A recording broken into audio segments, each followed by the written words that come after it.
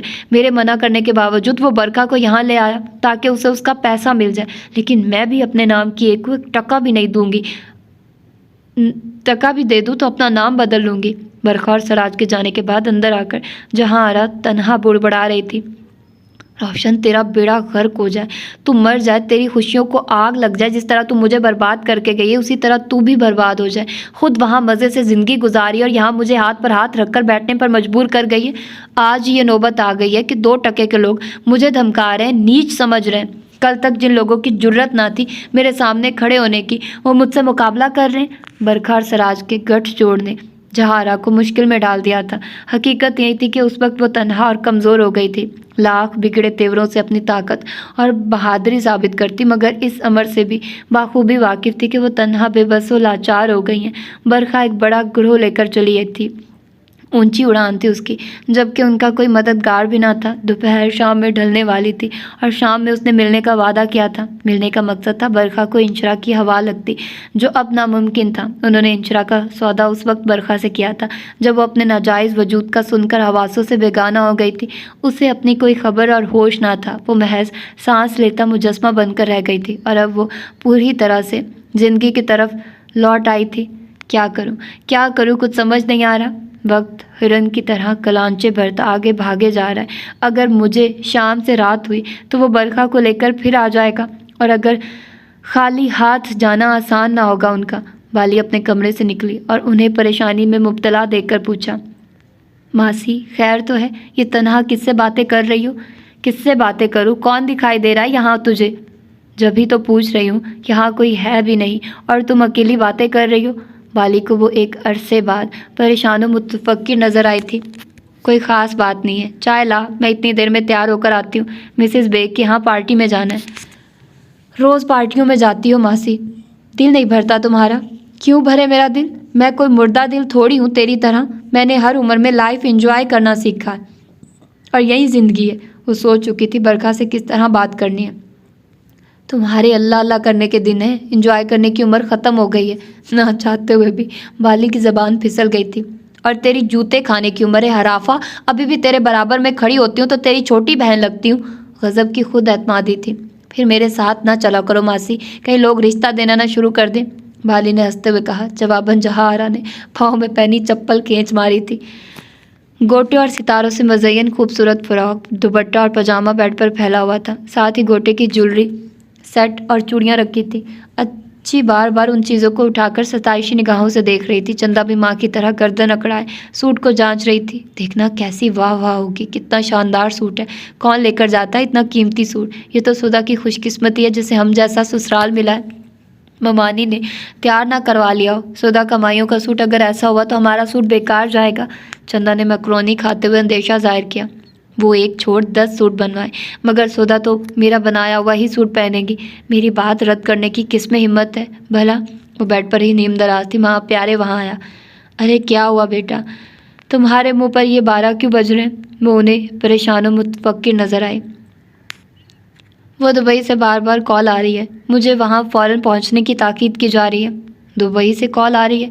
دفعہ دور کر اسے تو, اس منحوس سے خوف زدہ کیوں رہتا ہے؟ حد ہوتی ہے بزدلی کی بھائی. انہوں نے اپنے لاپرواہ و نڈر انداز میں تسلی و حوصلہ دیا. ممی وہ میرے پاس. بھاڑ میں گئے سب. یہ دیکھ سدا کی مائیوں کا سوٹ کیسا لگ رہا ہے, پورا مال چھان کر لائی ہوں, سب سے خوبصورت و فینسی ہے. انہوں نے مسکراتے ہوئے سوٹ کی طرف اشارہ کیا. یہ سدا کا سوٹ ہے؟ سدا کے نام پر اس کا بجھا ہوا چہرہ کھل اٹھا. فوراً آگے بڑھ کر سوٹ دیکھنے لگا. یہ سوٹ سودا مائیوں پر زیبتن کرے گی ممی. ہاں, آج تک کسی نے یہ کلر نہیں پہنا مائیوں پر. میری بہو سب میں الگ اور پیاری لگے گی. وہ پان چباتے ہوئے کروفر سے گویا ہوئی. بہت عجیب چوائس ہے ممی آپ کی. آج تک کسی نے بھی یہ کلر مائیوں پر نہیں زیبتن کیا ہوگا. آپ نکاح سے قبل ہی سودا کو بیوہ کرنے کا ارادہ رکھتی ہیں. وائٹ کلر کا ڈریس اسے ذرا نہ بھایا. لو بھائی,